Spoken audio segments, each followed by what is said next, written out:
Our session in panel 3 is going to be about protecting the most vulnerable, developing durable solutions for child victims of trafficking. Because of course we know that children are not mini adults. They're entitled to special protection measures, both as children and as victims, in accordance with their rights and needs, regardless of their age, gender, origin, or any other status. Safety and protection and assistance are fundamental to the fulfillment and enjoyment of children's rights, and vigorous measures should be taken against all forms of child exploitation, both offline, but importantly, online. So in panel 3, we will examine the development of durable solutions in the best interests of trafficked children. I think the panel will really reinforce the role of state child protection agencies in national anti-trafficking responses, and we'll discuss how this role can be strengthened with better cross-border cooperation, including ensuring that children do not go missing while on the move, when displaced or seeking refuge from armed conflicts. And I was very struck by the excellent presentation by Najat Majid yesterday, who just reminded us of the scale of issues for children, the gaps in provision, the immediacy of the issues which we face, but also importantly, the absolute centrality of a collaborative response. So this is really important to be talking about this. In my own role in the United Kingdom, one of my 4 strategic priorities is about supporting victims, but with particular emphasis on child victims of trafficking. In our own situation, we have many, many victims of child trafficking. I know internationally, the figures are about 1/3, but last year, of all victims identified in the United Kingdom, 43% were in fact children, and that was a total of nearly 5,500. Many of them are victims of child criminal exploitation. But we've also found during the pandemic, in line with many other places across the world, that the proliferation of online child abuse has been a really key concern. So as we come to the discussion today, as many people have mentioned, we do so in the light of the situation in Ukraine, which has highlighted the risk of those who have been displaced and who are seeking refuge from conflict. We all know that traffickers will target vulnerable individuals in times of crisis, and numerous organisations have raised concerns about the heightened risks of exploitation. As others have said, I think it's UNICEF who estimate that about half the refugees that have left Ukraine, 2 million children, those displaced children separated from their families are at particular risk of exploitation along their journeys and on arrival in their destination countries. So this afternoon, I think we'll be talking about the importance of prevention measures, but we'll also be talking about the importance of appropriate support and protection. In the long term, we're going to need to develop durable and sustainable solutions centered around the best interests of trafficked children. And I think that is going to be an enormous challenge. But I'm delighted to be joined by 4 experts, 2 in the room and 2 online. Our first expert is online, and it is Guillaume Landry. Guillaume is the Executive Director of ECPAT International.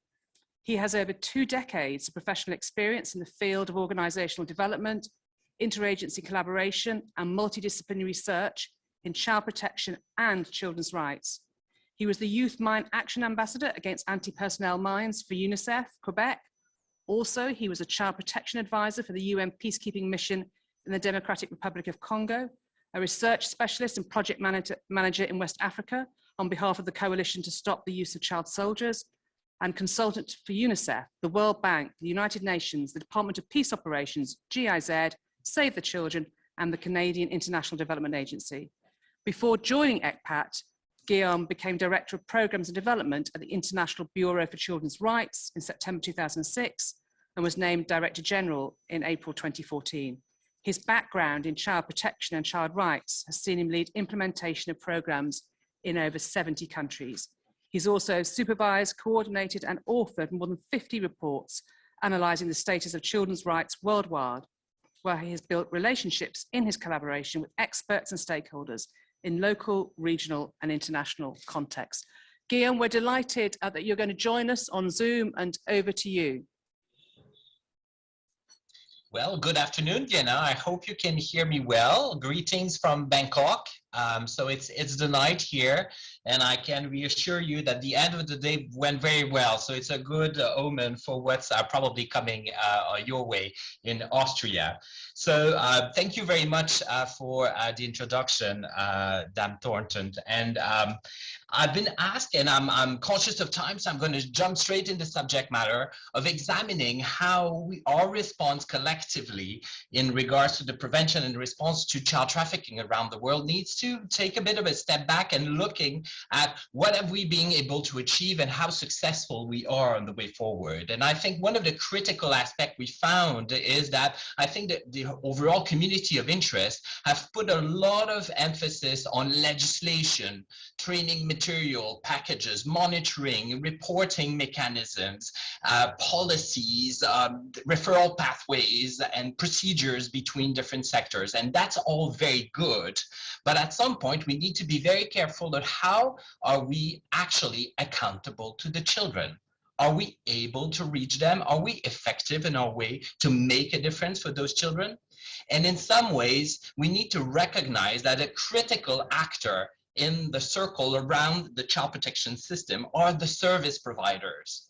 These are the teachers, the police, the social workforce, those working in the justice system, those working where children are deprived of their liberty. These are really the professionals that build the trust between the children and the system to prevent child trafficking and to act when this kind of circumstances occurred.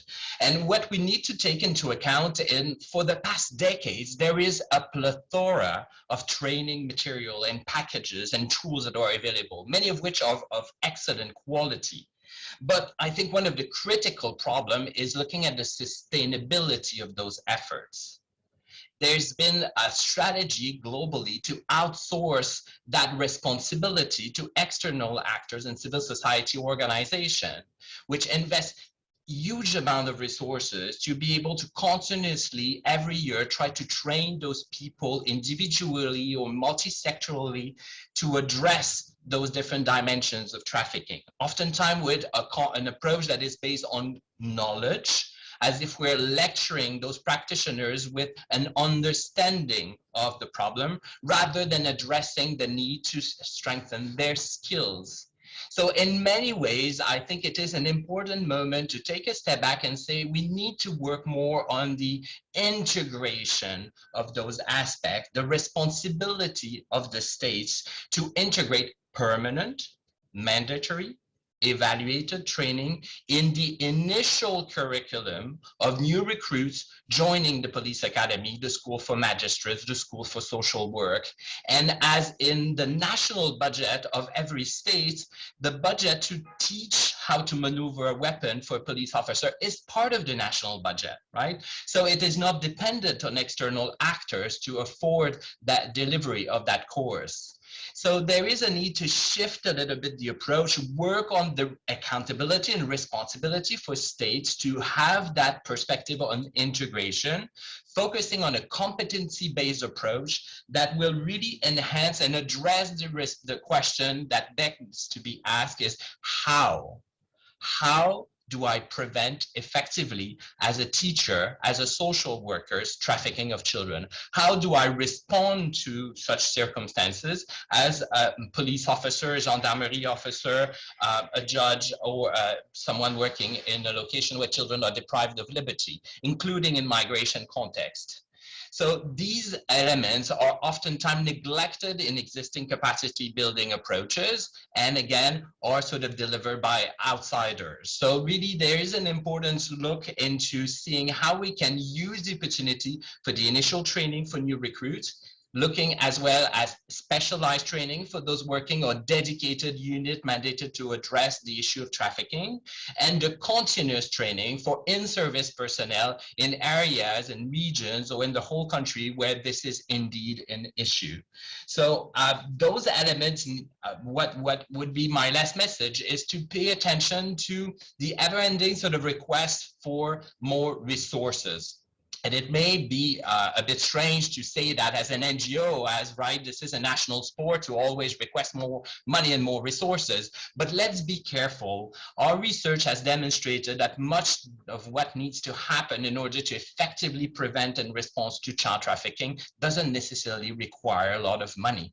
It requires skills. It requires attitude. It is in the little thing that we can make a difference, and building the trust between the children and their circles around them in the child protection system, so that they know they can report situation, they can seek assistance, they have right for services, and they can access those services that are made available. And those services are made of human beings on a daily basis that interact on all sorts of things, but I would be equipped with the little skills to be able to refer correctly the case, to make connection with the child, the communication skills, the referral pathways. These are fundamental elements in making sure that we can effectively address the issue while just doing it in a human fashion way that does not necessarily always require a lot of resources. It just requires to be able to know what to do in those very particular circumstances. So there is a way as well to, in the context where budgets are becoming more and more difficult to address the complexity of all the child protection issues that are faced, there is a way to also make more effective the resources we already have on the table to be able to make a difference, to focus on the sustainability of those measures, so to really look in for integration, to look at accountability, so that children are not just a weak product that we put barbed wires around and we protect until the end of their 18th year's birthday so that they become someone. Children are agents of change. We can see with the sexual exploitation of children with technologies how they know better than we do those technologies, and they are subjects of rise. And for that matters, it means we need to be accountable as well as the society of adults in our measures to address child trafficking, on how we engage with children in a way that they themselves are the best people to protect themselves and to protect their peers. Maybe the last point I would mention in that regard is our recent research in 13 countries with Disrupting Harm, together with UNICEF and Interpol, has demonstrated that the critical aspect, the children trust the most when they're confronted with harm and prejudices are other children. And that's a message we need to hear, so that they are central both in the prevention and the response, because most of the time they don't necessarily find the trust in the service provider to be able to confide to them and access the services they need. And that's a challenge in a way that we oftentimes build a lot of complexity in our responses, more at the abstract level and the policy level, forgetting that we need to come closer to the circle of the children themselves in our response. So thank you very much, and looking for the continuation of this discussion. Guillaume, thank you very much indeed for those words of wisdom, that emphasis on the professional having the right competencies rather than just lots of knowledge, and that sense in which you're arguing that these issues should be mainstreamed within all those frontline workers, not something just provided from outside by NGOs, and that emphasis on attitudes and skills, not necessarily resources. But finally, that last point, that our efforts always need to be child-centered, to think about engaging and collaborating with the children in terms of the way in which we develop interventions and responses. So Guillaume, thank you very much. Our second speaker this afternoon is also online, and it's Staca Shehan. Lovely to see you again, Staca. Staca joined the National Centre for Missing and Exploited Children, known as NCMEC, in 1999, and she's now the Vice President of Analytical Services Division. She's responsible for policy decisions and overall operations within the division, including the oversight of the Child Sex Trafficking Team and the Sex Offender Trafficking Team. In this role, she helps create and manage the division's budget. She conducts media interviews about issues relating to child sex trafficking, non-compliant registered sex offenders, internet crimes against children, attempted abductions of children, and provides training sessions and presentations to the public, to private industry and other non-profit organisations and law enforcement agencies. Staca is a representative member on the National Advisory Committee on Sex Trafficking of Children and Youth in the United States. She holds a BA in psychology from LaSalle University with a minor in criminal justice and certificates in executive leadership and high performance leadership from Cornell University. Staca, you're very welcome. We look forward to hearing what you have to say this afternoon.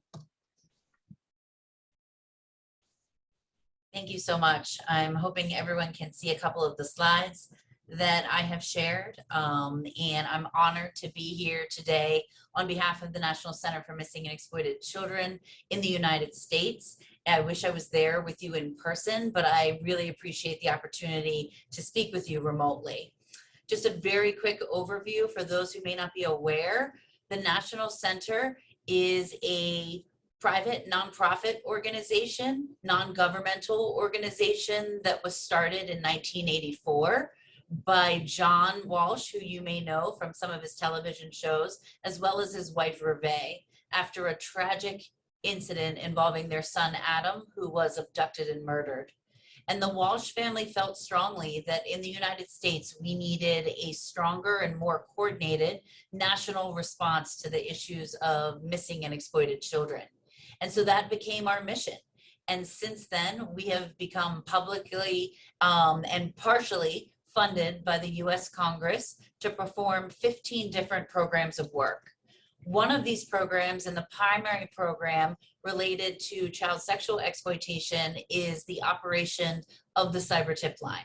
The Cyber Tip Line is an online reporting mechanism, so a web form at cybertipline.org, as well as a 24-hour toll-free call center or a hotline at 1-800-THE-LOST, where we receive reports from the public, anyone in the community, as well as electronic service providers such as, Facebook and Google and similar different online companies, making reports related to possible child sexual exploitation.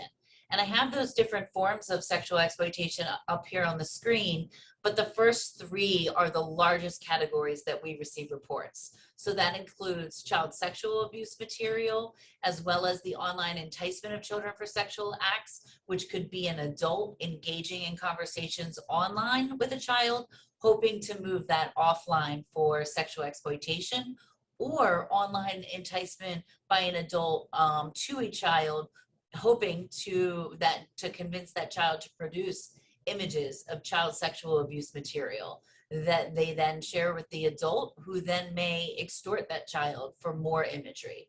And then the third is child sex trafficking, which is the topic today that I'm going to focus on.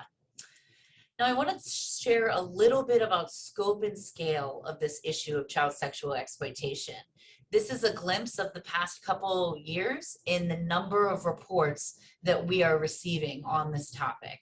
So as you can see, last year in 2021, we received over 29 million reports related to possible child sexual exploitation, and that has been a consistent growth over time from 2016, when we only received 8 million reports. Last year, we received over 85 million files, and files means images or videos that depict children in child sexual abuse material. Now, this scope and scale really demonstrates that this is something that's happening every day.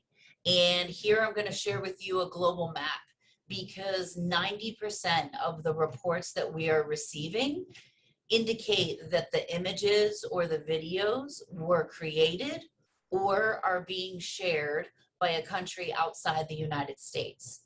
Now, I realize you might have a little trouble seeing your individual state reflected on this map. I reviewed the participating states, and the majority of them, similar to the United States, fall into the orange category that you see on the screen, which indicates that we disseminated between 50,000 and 1 million reports to that state, indicating that the child sexual abuse material was occurring, or the child sexual exploitation was occurring in that state.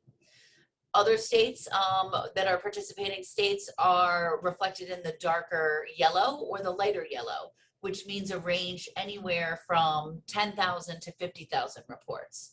So what we're seeing without a doubt is this is a problem that's impacting everyone, and it's a global phenomenon. That means through partnerships is how we're really going to make an effort. Now, specific to child sex trafficking, these are the forms we're primarily seeing in the United States. And I think you're likely seeing something similar in your areas. Now, one thing that is changing and a trend that has really evolved over time is the mixing of offline and online child sexual exploitation as it relates to child sex trafficking. So we are seeing where in, pimp control or a third party adult who is unrelated to the child, controlling that child and selling them for sex, or gang controlled, where it's a criminal street gang who may be profiting from the sale of drugs and guns, but are now transitioning as well into the sale of children for sex as a money-making venture. We're seeing them really transition to the recruitment of children online. So where that was primarily offline in the past, we're now seeing social media sites and apps on phones being used to make that initial connection and recruitment and enticement to trafficking victimization. Another area where we're seeing crossover between the offline and the online world is through the production of child sexual abuse material. We're seeing that traffickers are recognizing the profitability. So the ability to make money from the child sexual exploitation by not only selling that child in person to buyers or people purchasing that child in the local geographic area or community, but they're also realizing that if they produce and sell child sexual abuse material of that child online, they can make additional revenue or money from the exploitation of that child. We're seeing that in familial trafficking, where the child has never left their home and they're sleeping in their bed at night and they're going to school in the morning, but they're not only being sold to individuals in the community, they're also having their exploitation material sold online as well. So we're seeing a lot of crossover between the offline and the online sexual exploitation of children. So the identification of this victimization is really just the first part. We see primarily that these kids are identified through law enforcement interventions and that these recoveries are occurring when law enforcement is involved. And that's a very important aspect of this. However, the recovery is a much longer process, and that's something that needs to have prior planning to include partnerships, because we see recovery as a disruption in the victimization. It's a moment of pause. It's an opportunity to provide that child with the resources they need to be able to continue to heal and exit that exploitation, as well as to be a participant in the investigation if they choose to do so. So it's through this planning for the recovery in advance that we're seeing the most child protection occur. And that's because at the point of recovery, law enforcement is faced with managing the many needs. Those are the tangible and the intangible needs of that child victim. So law enforcement very quickly will identify, does the child need shelter or a place to stay? Does the child need food or medical care? But as you can see here on the screen, the needs are much broader than that. And the needs for the child to receive services and resources, the same as if they were recovered during a offline exploitation. So what we're seeing is that, historically, if a child's removed from the home due to sexual abuse or physical abuse, there's an understanding that there's a need for referrals for services to meet these both tangible and intangible needs. And that referral for services and the connection to services and the building of that team to support the child in advance needs to occur if the child is a victim of online exploitation as well. Because it's often through those intangible needs that we see the child really be able to engage and feel comfortable. The honoring of their choice and their voice as part of their recovery is a huge part in whether or not they're able to stabilize and be a participant in the investigation. But regardless of whether they choose to participate in the investigation or not, having these referral for resources is crucial.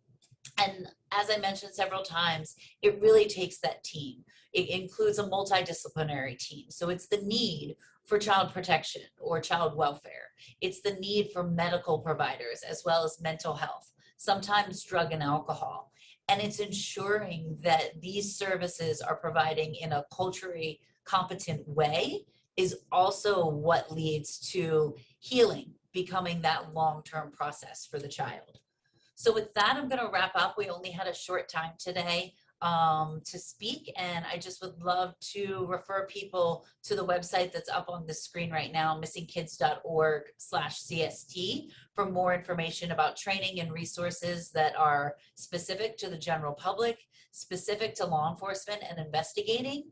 And currently we're working on a training series for child protection as well. So thank you so much for the ability to participate today, and I look forward to participating in any questions. Staca, thank you very much for that contribution. And for those who haven't heard Staca speak before, it's really quite shocking, isn't it? 29 million reports in 2021. And as that map showed, right across the globe. And that sense in which the crimes are neither online or offline. They're very frequently both online and offline. And the challenge of ensuring that our responses are always trauma-informed, but also with the victim at the center, thinking about, as Staca was saying, those both the tangible needs and the intangible needs. And I was really pleased at the end, she talked about the importance of a culturally competent response, because in my own work in the United Kingdom, that is absolutely key, particularly when you're thinking about the trafficking of children who come from minority communities. So Staca, thank you very much indeed for that. Our third speaker is in the room, sitting next to me, Dr. Nihal Eminoğlu, who is the Assistant Professor in the Department of International Relations at Çanakkale 18th of March University. She graduated from the International Relations Department of the Faculty of Economics and Administrative Science of the university with an honours degree, and received a diploma in political sciences from the University of Strasbourg. During her stay in France, she worked as a journalist with Sky Turk 360 News Channel. She often also worked for several units of the Council of Europe and participated in their short-term projects. She's engaged in refugee-related projects and activities, and her areas of expertise include migrant and refugee rights, integration policies, and minority human rights. And she has done studies on Turks living abroad and the Turkish diaspora. Nihal, over to you. Thank you, Sara, for giving me a floor. Excellencies, ladies and gentlemen, in recent years, as we have sadly experienced after war in Syria and now in Ukraine, thousands of children have undertaken a difficult and risky journey to come to Europe. Some traveled with their parents, some with caregivers, but some also alone. Throughout their journey, these children may fall into different categories such as unaccompanied, separated, missing, internally displaced, asylum seeking, trafficked, and smuggling. Children are particularly vulnerable group of migrants and asylum seekers and are therefore in need of special protection against multiple dangers that they face along their journey. All refugee and migrant children are vulnerable, but unaccompanied children are particularly vulnerable group as they are outside their parental care and guardianship. In this respect, today in my speech, I will focus on the situation of unaccompanied migrant children and their challenges. And I would like to also share experiences of my country, Turkey, a country hosting the largest number of refugees in the world since 2014, and the country experiencing the difficulties of being both transit and destination country for many migrants and refugees. As defined in the Article 1 of the UN Convention on the Right of the Child, an unaccompanied minor is a child who have been separated from both parents and other relatives and are not being cared for by an adult who, by law or custom, is responsible for doing so. The number of unaccompanied minors seeking asylum has increased steadily since 2010, but on the other hand, the number of unaccompanied migrant children who arrived in Europe and arrived in Europe and do not seek asylum is unknown. So in this context, the following questions should be raised to discuss: how the unaccompanied children could be identified, and what are the minimum child protection standards for identification of those children? The main challenge in identifying an unaccompanied children is the age assessment, because many of the children in migration don't have identity documents. When they are incorrectly identified as adults, children are trapped in a status which creates a series of risks of rightlessness, increasing their vulnerability and affecting their ability to access education, family reunification, and welfare services. In other words, as also mentioned in the guideline of the Council of Europe on age assessment for children in migration, an effective, reliable, and human rights-based mechanism for estimating the age of a person is critical step in order to secure that children can benefit of the specific measures designed to protect their rights. The grounds, timing, and methods for conducting age assessment differ across countries. The usual two grounds are when there are doubts on a person claims to be a child or claims to be an adult. There are occasions where children, either voluntarily or under the threat of someone, declare themselves to be an adult. For instance, a child victim of trafficking in human beings may be instructed by the traffickers to declare that they are adults. On the other hand, in most occasions, with experience in Turkish context, there are adults declare themselves to be child after instructed by migrant smugglers. Ladies and gentlemen, it is obvious that the crime of migrant smuggling and trafficking in person are intervened modalities. Also mentioned in many OECD documents, migrants and refugee crisis creates a market for the trafficking of migrants. Besides, according to the Europol statistics, more than 90% out of migrants use smuggling services, which means that they are extremely vulnerable to trafficking in human beings. In this regard, please let me explain you what could be reason for an adult to declare him or herself as a child. It is obvious that age determination has also an impact on the process of asylum claim and asylum decision. It may be the difference between being offered safety or being returned to their country of origin. According to the international principles as mentioned by UN Committee on the Right of the Child, anyone claiming to be a child should be treated as such. And children should never be detained while age assessment results are pending. So in this regard, these individuals are sent to child welfare services in Turkey. However, it's not very difficult for them to escape from these centers because these are not detention centers. Children go to school from there and they have an interaction with normal and social lives. For irregular migrants who want to cross Turkey to reach other European countries, being sent back to their country is something that they would not prefer. And if they are detected somehow, it may seem an alternative way to be settled to child welfare services and escape from there in order to not to be sent back. Ladies and gentlemen, it should be also noted that in the last 5 years, more than 1 million irregular migrants detected in Turkey, around 500,000 of them coming from Afghanistan and around 200,000 of them coming from Pakistan. It is also estimated that there are hundreds of thousands of unregistered migrants still living in Turkey and most of them waiting for crossing the border. So making false statements over age and the examination of the age assessment of those detected irregular migrants is a huge issue for the country. To avoid this situation, the relevant institutions in Turkey, such as Provincial Directorates of Ministry of Family and Presidency of Migration Management, also law enforcements, try to speed up the medical examination process and closely cooperating in this regard.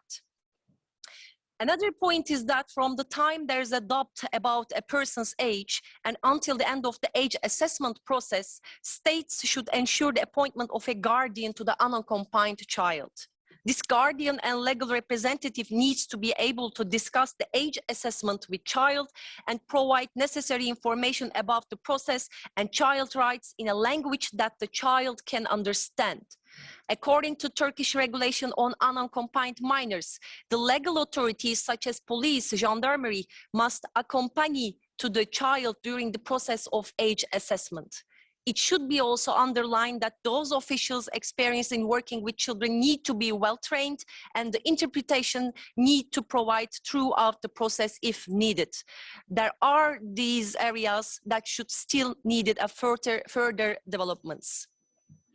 Another challenging issue apart from age assessment and guardianship is safe family-based care and family reunification of unaccompanied minors.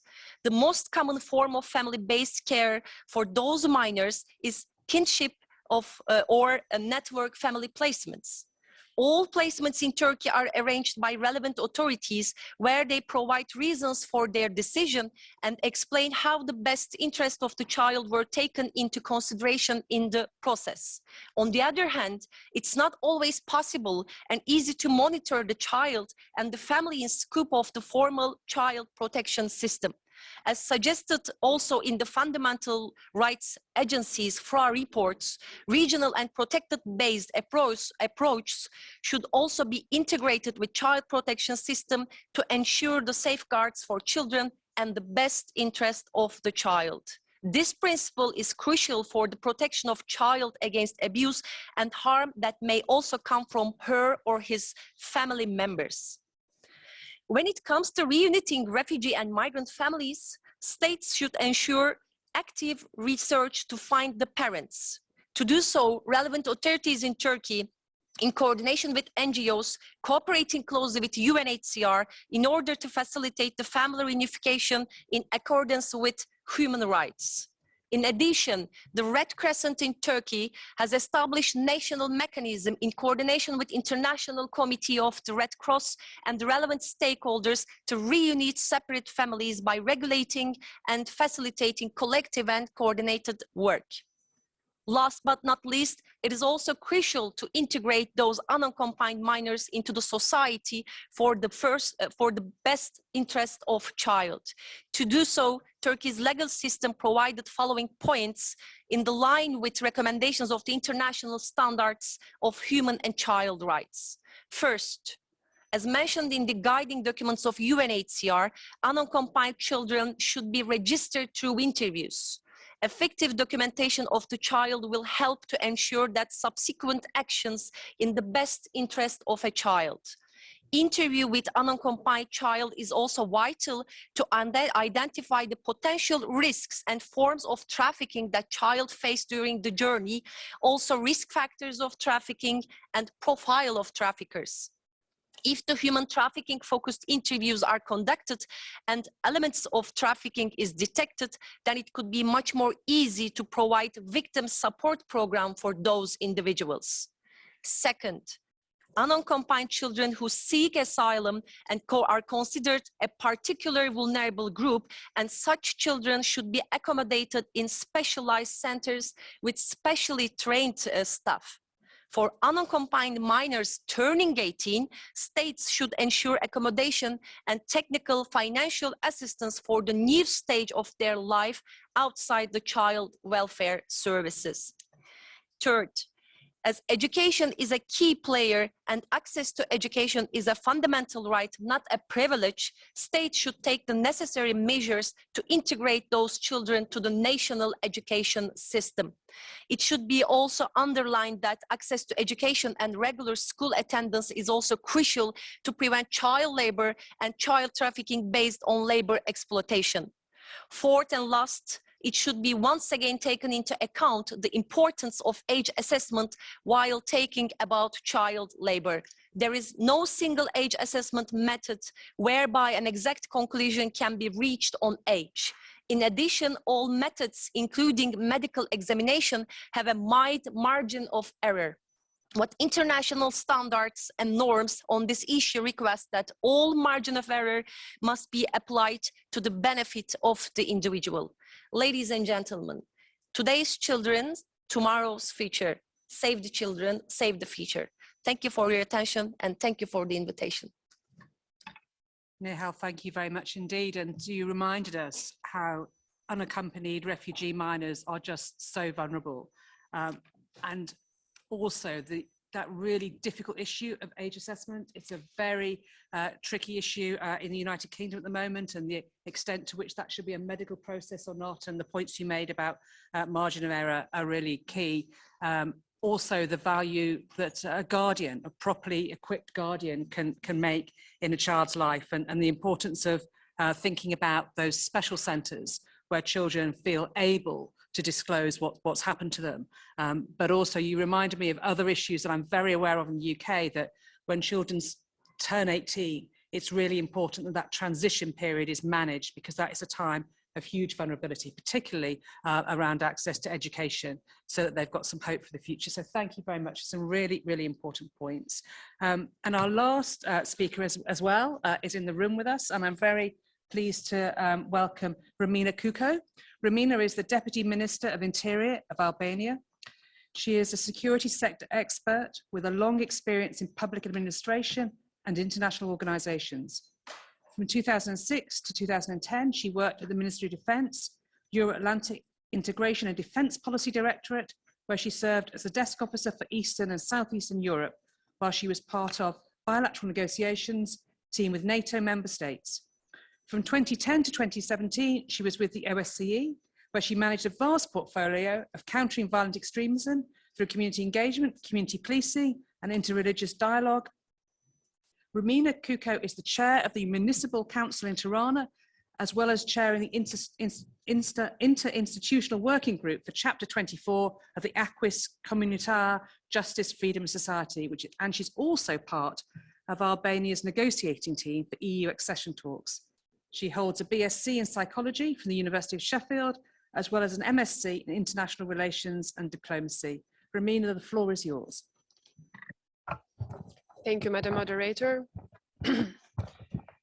Excellencies, distinguished guests online and in the presence, thank you very much for the opportunity to speak about such a sensitive topic that has to deal with protecting the most vulnerable, which are children.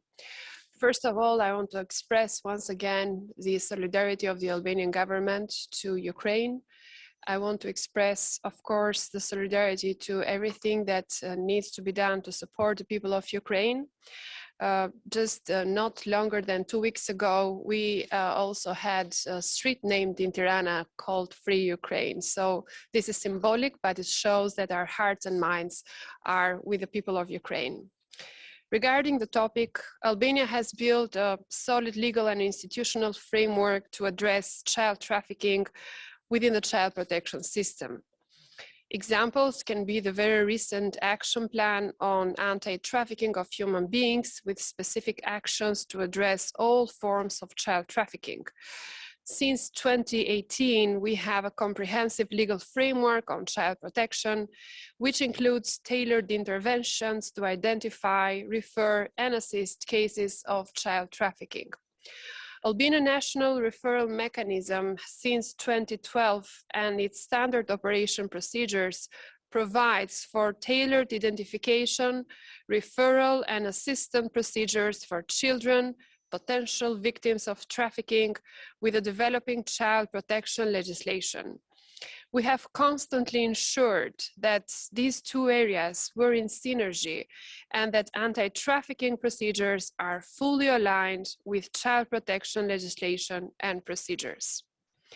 To support the implementation of a comprehensive legal framework and to ensure that any action to tackle child trafficking is addressed through the best interest of the child, we have included in our legislation the obligation that the child protection worker, in this case, the case manager, for any of the case of child trafficking indicators should cooperate with the local services, with the Albanian State Police while interviewing the child. Domestic child trafficking and other related forms such as forced begging or economic exploitation are also addressed in the context of the child protection framework. In this regard, the OSCE presence in Albania, to whom I avail the opportunity to thank, has supported the government to elaborate specific procedures to identify children victims of forced begging, as well as potential victims of trafficking, through the defined procedures that are based on the presumption of multi-agency collaboration between local level child protection workers and police. In this respect of the multidisciplinary dimension of human trafficking, we are closely collaborating with NGOs and NGO-run shelters for victims of trafficking, and we have established mobile units composed of social workers and police to identify potential victims of trafficking, including children. And this is one of the very successful model of cooperation with the civil society that has produced the majority of the referred cases. Albanian legislation foresees assistance measured equally for Albanian and non-Albanian victims for trafficking, including children. Such an example is, for example, the law on foreigners, which guarantees residence permit on humanitarian grounds, of course, and for potential victims of trafficking. Also, since 2019, we have developed a set of procedures for the return and the repatriation of unaccompanied minors, and we are working with the social services in order to enforce them. It's important to highlight how capacity building in this regard is very crucial, especially due to the evolving nature of the crime. The latest simulation run by the OSCE presence in Albania in cooperation also with the Office of the Coordinator for Anti-Trafficking has been based on conducting the simulation for 52 multi-agency trainees and was one of the highly appreciated efforts that enabled participants to simulate in a training the procedures that they must apply in everyday professional life in human trafficking areas, meaning running away from theory and going to practice. Finally, we are now working with the OSCE for a revision of the National Referral Mechanism Agreement to ensure that it properly reflects all the changes in all the pieces of legislation and, most importantly, on the trafficking of human beings trends. The OSCE ODIHR latest handbook and guidance on establishing child trafficking focal points and online trafficking of human beings has been also a blueprint in the process. However, speaking about the legislation and the regulatory framework is important, but I want to put an emphasis on the very important point that our first colleague and speaker stressed, and this has to do with engagement of all the actors into the prevention aspects. It's really important that we should engage the local governments and the local communities into preventing the child trafficking. And I liked very much the highlight for the teachers, for the schools, in order to create this security line into prevention of the phenomenon. In Albania, also with the OSCE presence in Albania support, we are establishing the local safety councils, who are local councils co-chaired by the mayor and the director of police, in which all the local stakeholders take place and talk about the security situation in that area, starting from youth, trafficking, schools, domestic violence, and so forth. So this is one of the good practices that we are looking forward to develop in the future. And once again, I avail this opportunity to thank the OSCE for the great support giving to us in the security cooperation sector. Thank you very much. Romina, thank you very much indeed for that really helpful contribution and the important points you're making about developing anti-trafficking policies in line with child protection policies, and the important points you're making about working cross-agency, really absolutely vital for the response. And I was thinking when you were talking about the simulation training, that was very much echoing the points that Guillaume had made about the importance of skills rather than knowledge, or as well as knowledge in frontline professionals. An important point, I think, as well, when you have children who are being returned, the importance of any repatriation and reintegration being supported frankly, to protect them and prevent them from being re-trafficked in the future. So it's really good and encouraging to hear the focus on that. And I'm sure that Val really appreciated the shout out for the guidance that was published last month, which I know a lot of people have found to be really useful. So thank you very much to all the panelists for very different presentations, I think, but actually some very kind of common themes and complementary points. I'm now going to take comments from the floor, and it's a mixture of online in the room, but the first is online, and I'm going to give the floor to Missing Children Europe, who are going to come in via Zoom. That's correct. Thank you so much, Dame Thornton, to allow us to speak at this point. So from Missing Children Europe's perspective, we wanted to share some of the work that we have been doing during the current humanitarian crisis in terms of preventing children from going missing and saving them from exploitation. So Missing Children Europe is the European Federation for Missing and Sexually Exploited Children. We're an umbrella organization, 31 member organizations from 26 European countries, including the EU bordering countries of Ukraine and Ukraine itself. And so the Ukrainian member is NGO Magnolia. They run the 116000 hotline, which is a number that the EU has set aside for all 27 EU member states to report missing children. And it's also active in 5 non-member states, including the UK, Switzerland, but also Ukraine. And I just wanted to share some of our work in response to the war. So we've launched, together with NGO Magnolia and the members, a central webpage on missing children from Ukraine in English, Ukrainian and Russian, including a reporting form where a missing child can be reported in addition to the 116000 number, as well as publicity appeals for currently open cross-border cases, so the cases that have not been solved at the moment and that are cross-border, not inside Ukraine.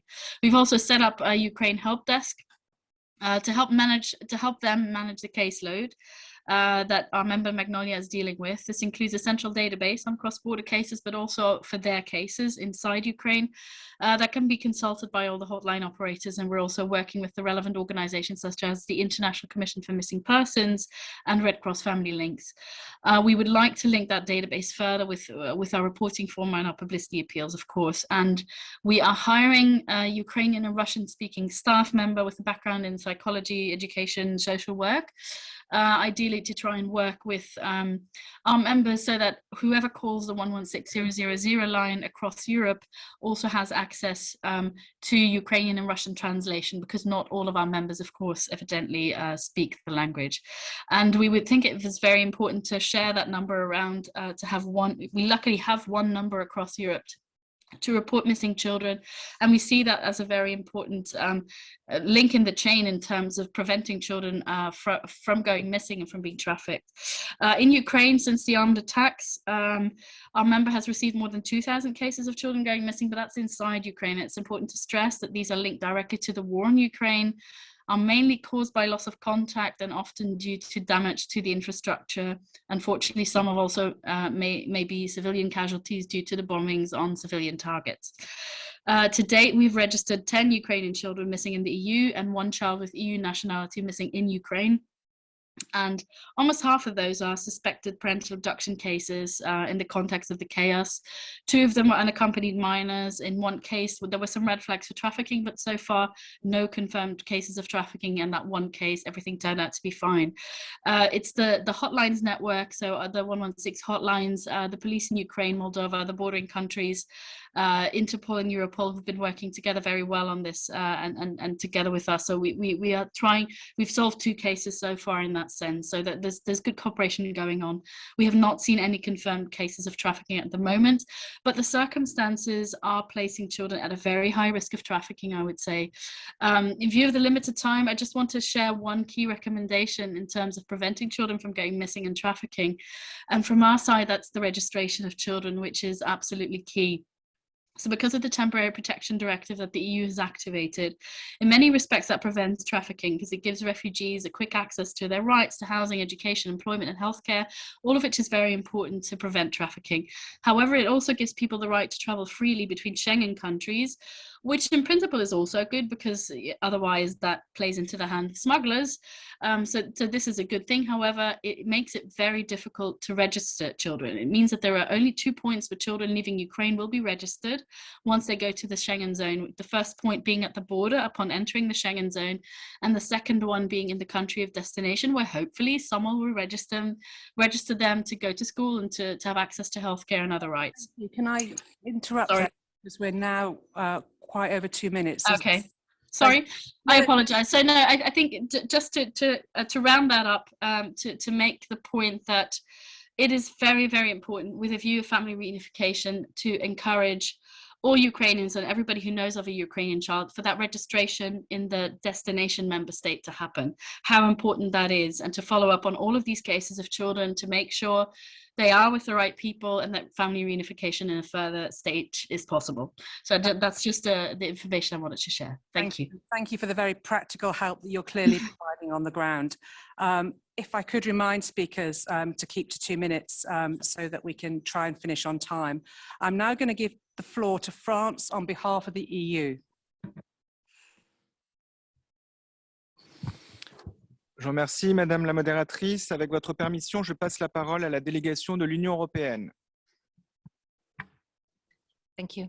The EU thanks all speakers for the intervention and for sharing with us tools for the development of durable solutions for child victims of trafficking.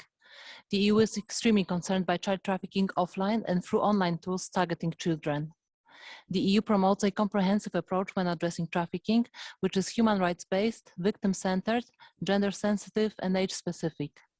The EU Anti-Trafficking Directive requires member states to ensure that actions supporting child victims of trafficking follow an individual assessment of the special circumstances of each child. Every protection and assistance measure shall be taken bearing in mind the best interest of the child. One of the 4 pillars of EU strategy concerns protection, support, and empowerment of victims, especially focusing on women and children. The EU provides support to member states in improving the early identification of victims, as well as their referral to assistance and protection services. Special attention is paid to specific vulnerabilities, especially child victims and children at risk of trafficking. The war in Ukraine has been going on for more than a month now, and the toll it's taking on children is enormous. More than 4.3 million children have been displaced, of which more than 1.8 million have crossed the borders as refugees. The future of many of Ukraine's children is at stake. Existing vulnerabilities are exacerbated, and children, especially unaccompanied minors, face a high risk of being trafficked. The EU is taking measures to reduce their vulnerability by supporting access to psychosocial care, healthcare, and education. The EU is also cooperating with international organizations to reunite children with their families. And if time permits, we would have one question addressed to all speakers who would like to respond. So the question is, we would like to ask the panelists if they could share any further recommendations on how to strengthen child protection, notably at the border, on the move, but also once they have reached the destination. Thank you. Thank you very much indeed. And next we give the floor to the delegation from Egypt via Zoom.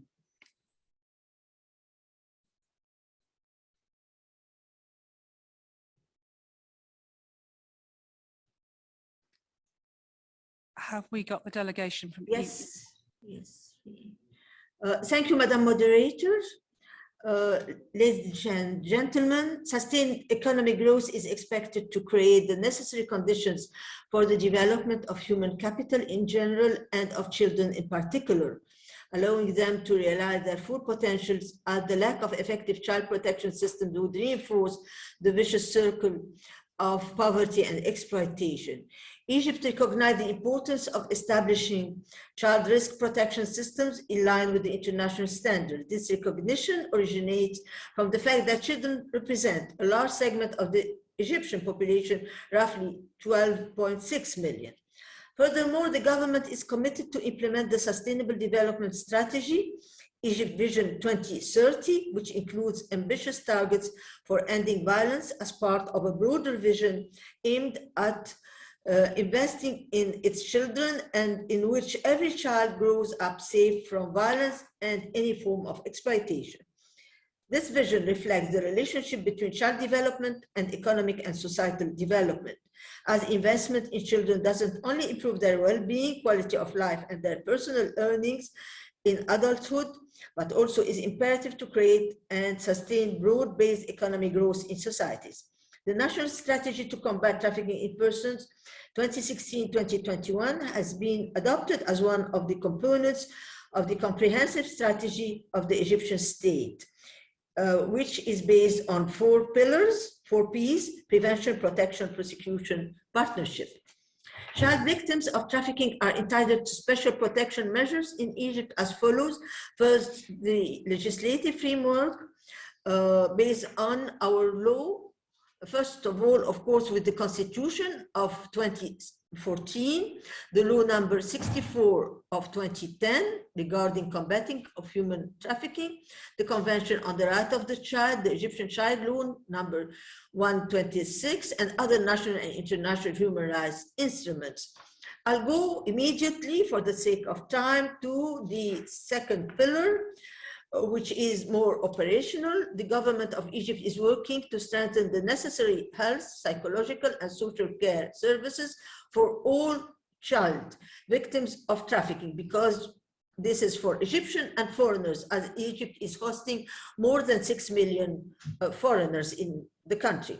In 2019, the President of the Republic steered the work towards strengthening protection activities for victims of trafficking. In this regard, the National Coordinating Committee for Combating and Preventing Illegal Migration and Trafficking in Persons, INCIPIM-TIP, in cooperation with the national bodies concerned with identification and dealing with victims, managed to improve victims' protection system by working on several pillars as follows. First, establishing the first specialized shelter for victims of trafficking in cooperation between the Ministry of Foreign Affairs, Social Solidarity, and aim to provide safe shelters for girls and women victims, survivors of trafficking in person, in addition to the existing ones, and 2 others are on the process. Of course, we as the interministerial committee, we are supervising this work, and we are working in that regard with IOM and the government of Denmark. Rehabilitation of children. To bring your comments to a close, please, if that's possible. Okay. Rehabilitation of children victims of trafficking in cooperation with organization of FACE, helping the National Council for Childhood and Motherhood in developing mechanisms of communication for child victims of trafficking, such as establishing child helpline for all national councils, the 3 national councils. And at the end, to conclude, Madam Moderator, in the aim of supporting the work of the National Referral Mechanism in coordination with the Egyptian Public Prosecution Ministry of Social Solidarity and Egypt Consulate in Dubai, Egypt succeeded in returning an Egyptian victim girl identified as sexual exploitation victim to Egypt and providing the necessary health and psychological assistance to her at child specialized shelter. Thank you, Madam Moderator, for your attention, and thank you for your attention. Thank you very much indeed for your contribution. And I next give the floor to the Holy See.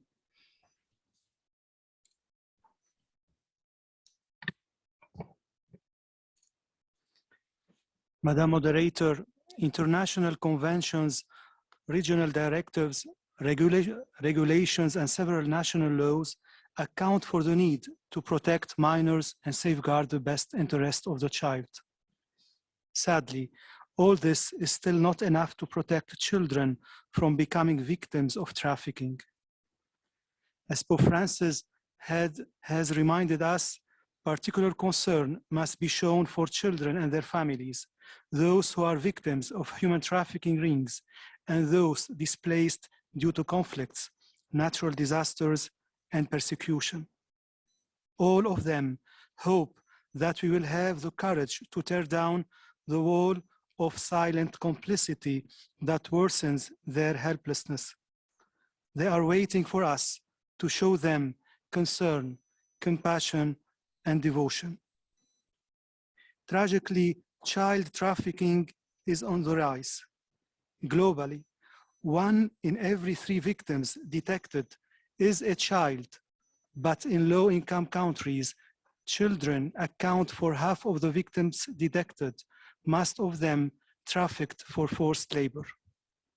Therefore, it's essential to constantly update international and national regulations so that our collective efforts to protect the children not only take into consideration the most relevant and updated data, but above all, remain effective.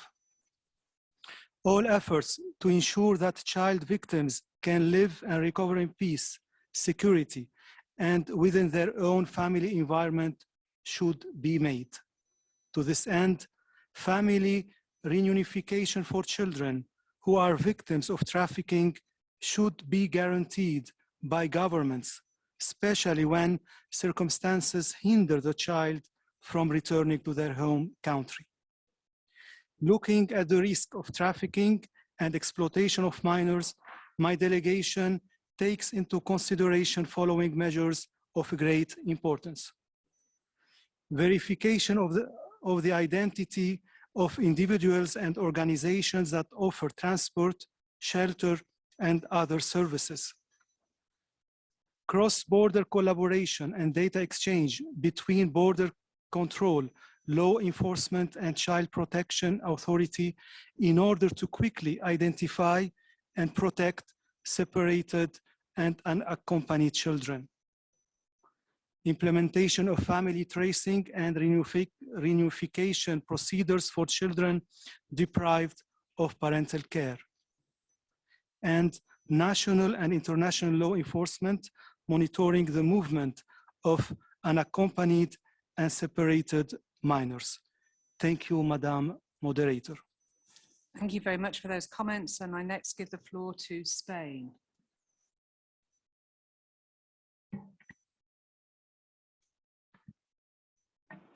Thank you, Madam Moderator.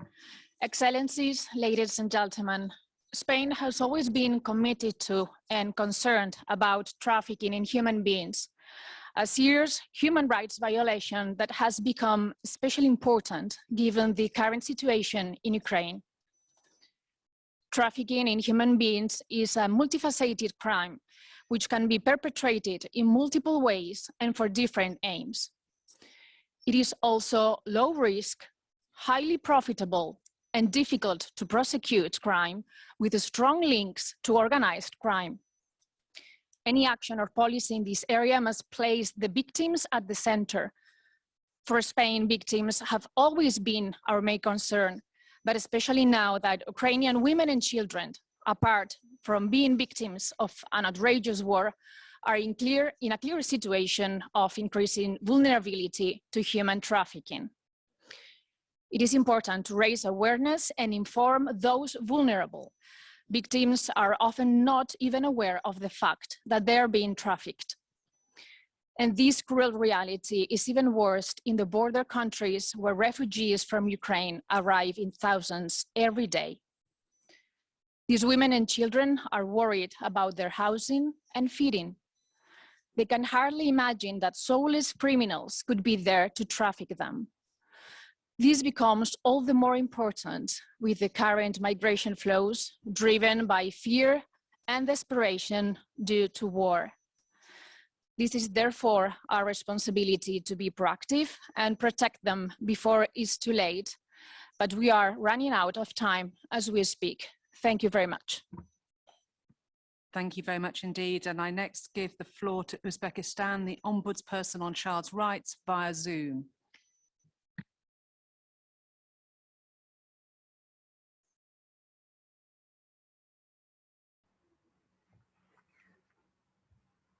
Спасибо большое за возможность выступить на конференции.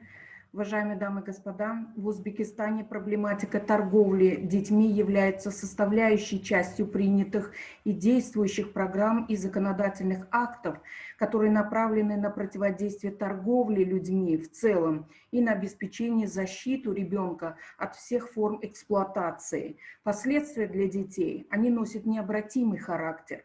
И во время вооруженных конфликтов дети оказываются в крайне уязвимом положении. Они становятся объектом, свидетелями и, самое страшное в отдельных случаях, носителями насилия, поскольку насилие порождает насилие. Международное гуманитарное право, оно предусматривает широкий спектр мер и конкретные нормы, которые предоставляют детям особую защиту. Узбекистан в ходе 5 гуманитарных операций репатриировал из Сирии, Ирака, Афганистана 531 гражданина своей страны. Это 332 ребенка и 199 женщин, не участвовавших в деятельности террористических организаций и боевых действиях. Это решение было принято правительством с целью предупреждения терроризма, религиозного фундаментализма, насильственного экстремизма и радикализации, ведущих к терроризму, и в противодействии их распространению, а также предупреждение торговли детьми. Сегодня идет процесс реинтеграции и ресоциализации репатриантов из зон конфликта, включая женщин и детей из Сирии, Ирака и Афганистана. Нам сегодня крайне необходимо укреплять систему защиты детей, а также единство в предупреждении торговли детьми. Мы считаем необходимо устранять условия, которые способствуют увеличению масштабов торговли детьми. Прежде всего, предупреждение трансграничного перемещения детей без сопровождения законных представителей. Необходимо предпринимать меры, первое, для предотвращения похищения и торговли детьми и их контрабанды в любых целях и формах. Второе, развитие международного сотрудничества, направленного на оказание детям, жертвам торговли людьми, помощи в их физическом, психологическом восстановлении, социальной реинтеграции и репатриации. Третье, укрепление международного сотрудничества путем заключения многосторонних, региональных и двусторонних договоренностей в целях предупреждения, обнаружения, расследования, уголовного преследования и наказания лиц, виновных в совершении деяний, связанных с торговлей детьми, детской проституцией, порнографией, детским секс-туризмом. Четвертое. Для тесного взаимодействия и сотрудничества, координации между своими органами, национальными, международными неправительственными организациями и международными организациями, а также по оказанию взаимной правовой помощи по обмену любой информации, касающейся детей, оставшихся без попечения родителей на территории страны пребывания. Большое спасибо за внимание.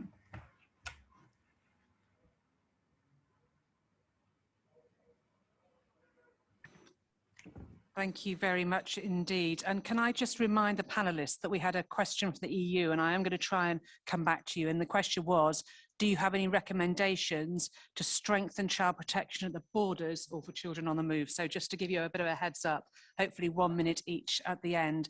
I'm next going to give the floor to Armenia, and again, they're via Zoom.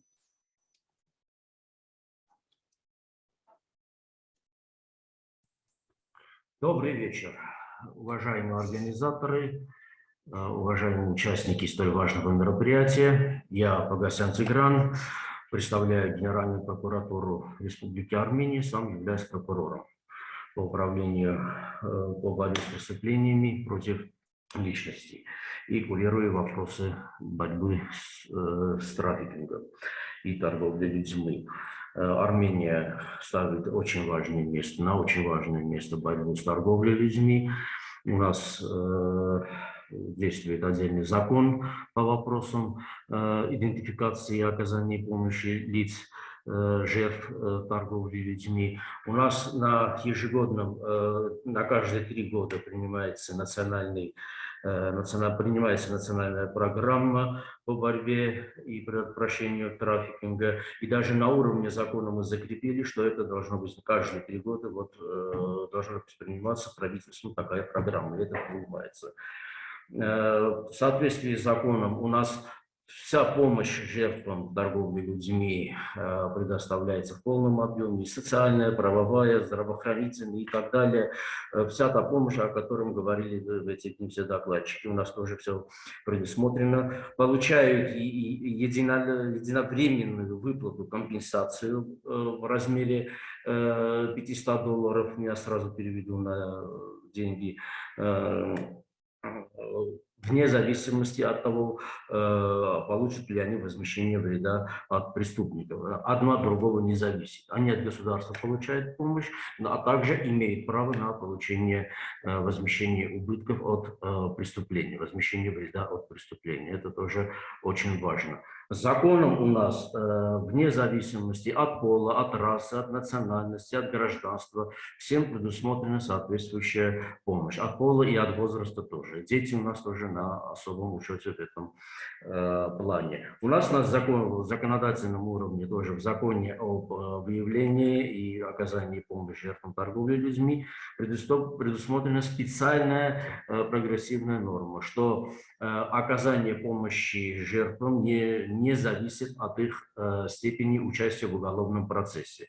Взаимодействуют ли они с органами, с правоохранительными органами или нет, вне зависимости от этого им соответствующая помощь оказывается. Социальная, здравоохранительная, правовая и так далее.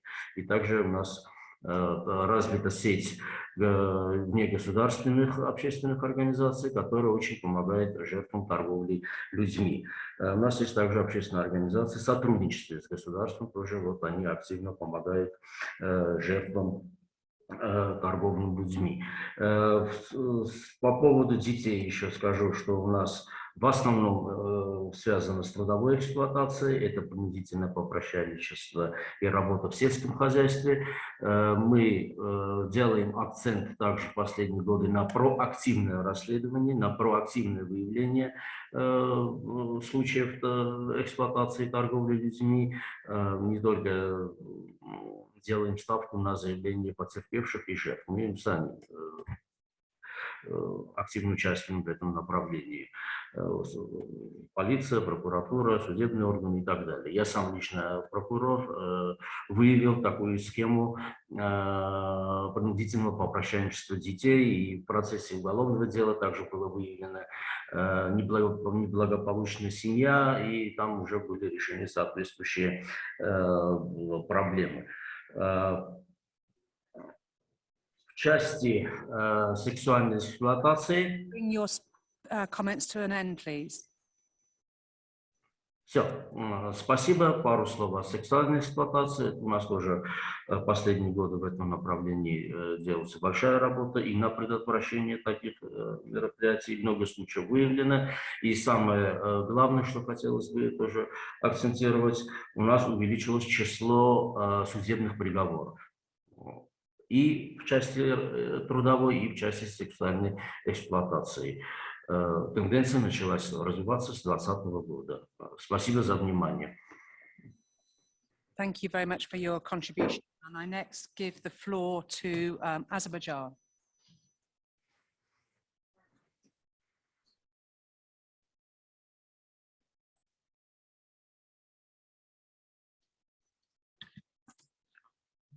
Hello, everybody. I would like to thank the organizers of this meeting, which were important for us today, and I welcome all participants of the meeting. As the Chief of Sector of Main Department on Struggle Against Human Trafficking, I would like to share Azerbaijan experience with you.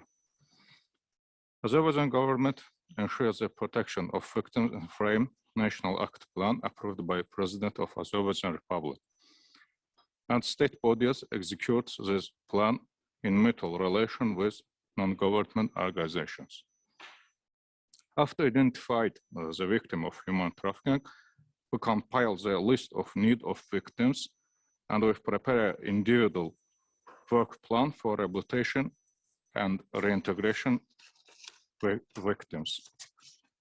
This individual work plan intend to ensure the living place, solution the social employment education problems, to ensure the professional juridical medicine and psychological assistance, to ensure the safety of the victims. Indirect living place in Department on Struggle Against Human Trafficking established the shelter on level 5-star hotel. For the 50 members, women and children are ensured all needs for living. At the same time, Azerbaijan government assistance to the non-government organization for establishing that kind of shelters.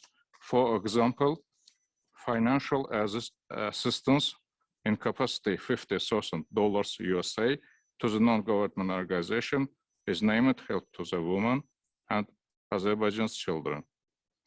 After estimating the needs, we ensure the financial assistance to the victims by the state bodies as Ministry of Internal Affairs, by the assistance fund to the victims of human trafficking and the assistance center on Ministry of Labor and Social Defense on population.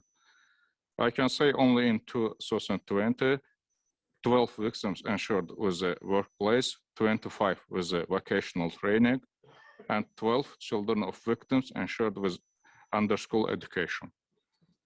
On the basis of contract with a professional advocate and psychologist, whom pays salary by the government, provides the juridical and psychological assistance to the victims. Payments-free medicine assistance ensured by the Ministry of Health, Azerbaijan Republic. Approving the special program for social rehabilitation and reintegration of the child victims of human trafficking in 2040 shows the government focus of attention to this problem. At the end, I wish success in the work of meeting. Thanks for attention. Thanks for cooperation. Thank you very much for your contribution. And next, the floor goes to Georgia via Zoom. Thank you, Madam Moderator. Excellencies, ladies and gentlemen, allow me to express gratitude for very interesting discussions during these 2 days. It's an honor for me to address you once again.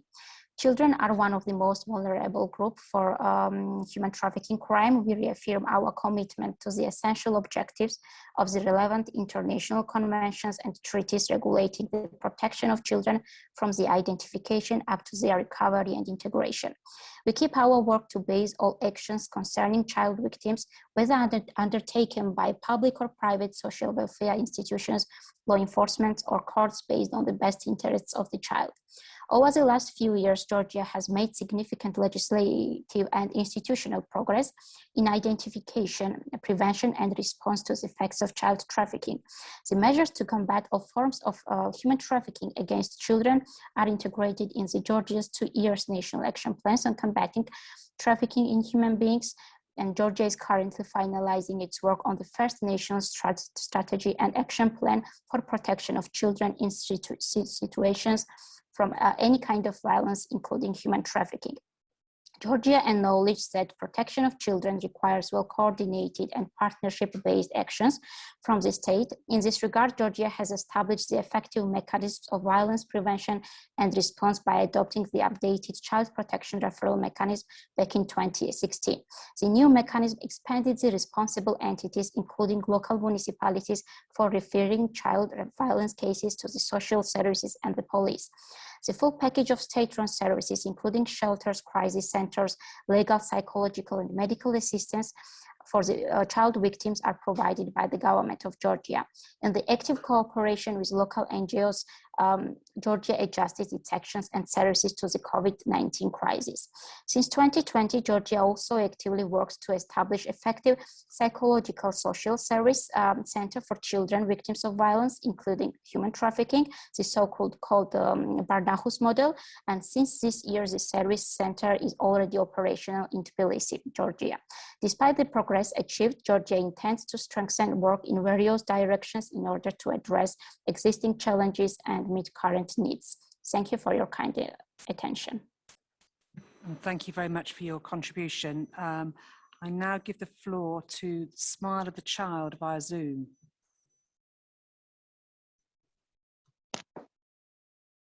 Hello, good afternoon from Athens. Thank you very much. Can you hear me? Very well. All right, thank you very much, Mrs. Moderator. Representing the Smile of the Child, I congratulate you for dedicating a session to children. I will make 5 points. First, the challenge is not only prevention and protection, it is also to have the principle recognized socially and politically that children's rights are universal. Street begging, quite some practices of international adoption, and forced marriage are not less a form of trafficking and exploitation because they are de facto accepted in specific communities and some societies rather generally. Second, trafficking of children is often the consequence of poverty. The most effective policy to prevent child trafficking is to provide a safety net of education, public health coverage, and family support, the latter increasingly becoming also an issue across societies in countries belonging to the so-called first world as well. Governments have the key responsibility, and civil society is there to enhance and supplement public policies, not to replace them. Third, trafficking of children is often related to migration. Detention of children can under no circumstance be a measure of prevention or their protection. Developments on our continent may have shifted the attitudes and narrative regarding migration, but they have also confirmed that children in migration do effectively run an increased risk. Fourth, as to COVID, online exploitation and exploitation of children within the closed family circle have clearly peaked. Confinement reinforced isolation and reduced the chances of child victims to be identified. In this situation, the importance of well-accessible helplines for contact by phone and by chat service cannot be overstressed. Authorities must therefore offer active support to emergency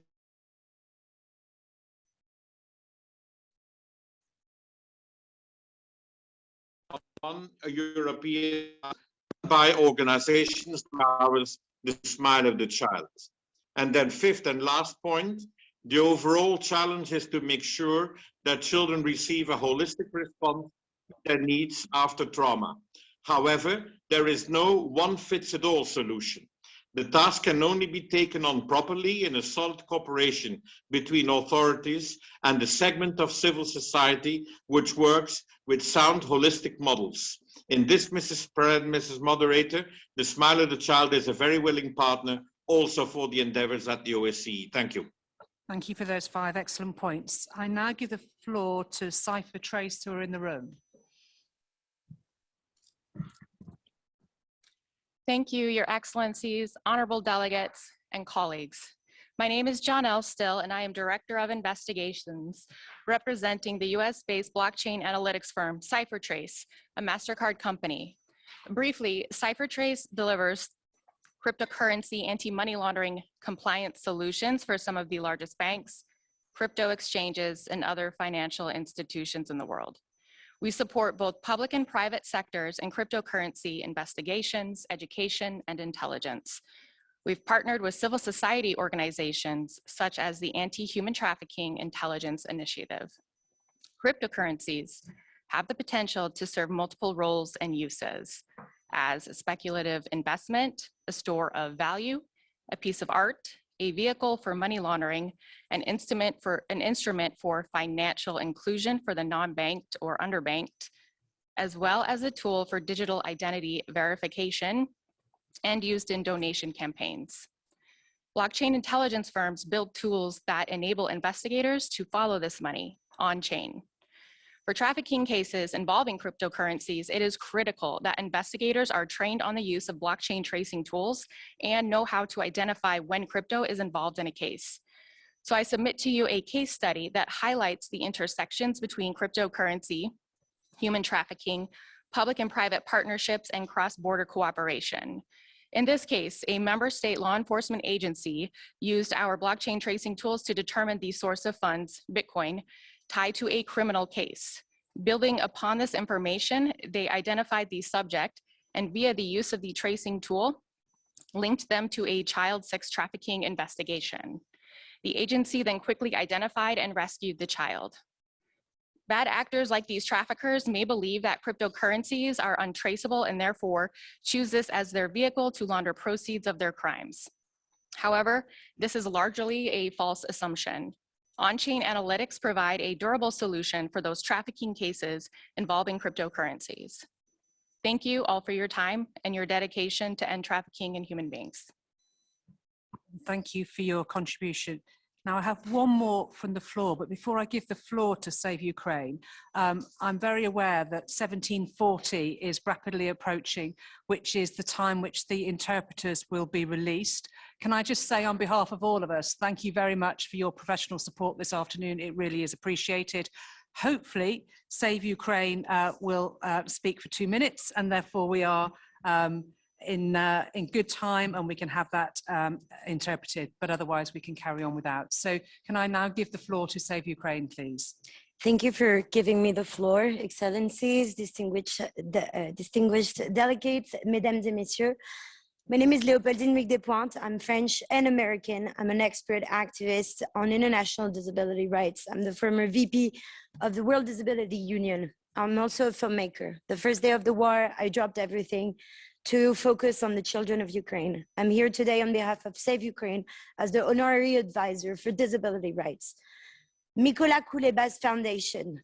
Mykola is the former commissioner for children's rights with the president of Ukraine from 2015 to 2021. He's the main coordinator of evacuation of vulnerable children from hotspots of Ukraine and provision of humanitarian support to child protection hubs around Ukraine.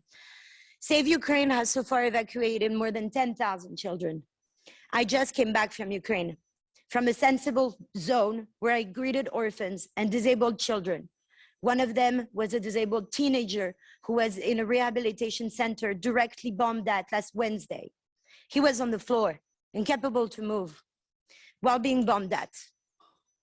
Nicolas Kuleba personally evacuated him, and about 20 documented other orphans as part of this special operation. The traumatized young man is currently in a safe zone in an orphanage I personally checked. The war against Ukraine is a war against women, and it's a war against children. Countries have taken impressive steps, but more needs to be done. Bilateral and multilateral cooperations needs to be enhanced to ensure that gaps are closed and challenges are overcome. We need to ensure proper cooperation and organization of frontline receiving refugees. Solidarity is active, and I would like to highlight, in my humble opinion, that Poland is an example on the international scene. But we need specialized training to take good care of vulnerable children.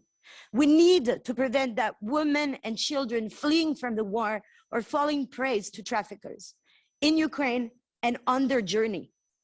We need to ensure the protection of those who have already been trafficked, especially for sexual exploitation.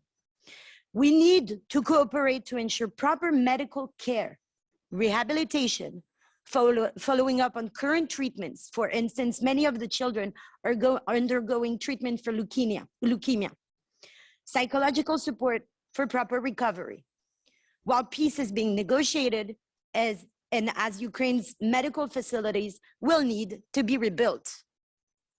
We need to ensure that children are integrated to continue their education. Also, as mentioned today, to prevent child labor. We also need to ensure that fundings are released in the right hands. Let us work hand in hand and let us not leave anyone behind. Thank you. Merci. Gracias. Danke. And thank you very much indeed for that contribution. So I'm just going to take that one question from the EU delegation about recommendations for strengthening child protection at the border and for children on the move. Guillaume, can you hear us? What a recommendation? Absolutely. Very quickly, we have compelling evidence that trafficking and sexual exploitation is a systemic and systematic problem in migration, humanitarian crisis, refugee situations. And so we need to deal with it as it is something to be expected, and we need to anticipate it and build the capacity of our response to work with it, rather than putting the pressure on waiting for it to happen, to document it, to then enable sort of funding activities in that regard. Thank you very much, Guillaume. Staca, do you have a recommendation? Mine would be specific to unaccompanied minors, that it is most definitely something that we have seen in US borders, and I know is being seen throughout the refugee crisis going on right now, in terms of where possible screening placements, and being aware of as much services that can be provided to include that cultural competency is going to be extremely important going forward, as we start to, integrate these children and also start to provide them with some healing. Thank you very much. Thank you very much indeed, Staca. And then in the room, Nihal? Very short notice. I think the most important thing is to raise the awareness and knowledge of the frontline actors. These are police officers, gendarmerie, in villages and in small districts. There are headmen and muhtars. So what is the human trafficking? What is the forms of child trafficking? It should be also given like a training to them. And maybe one word, one sentence about the protection of the children also in the destination countries, because I think it was also part of the question.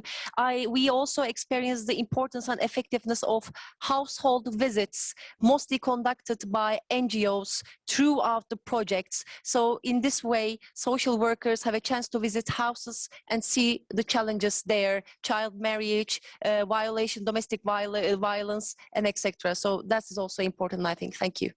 Thank you very much. And last, Romina, your recommendation.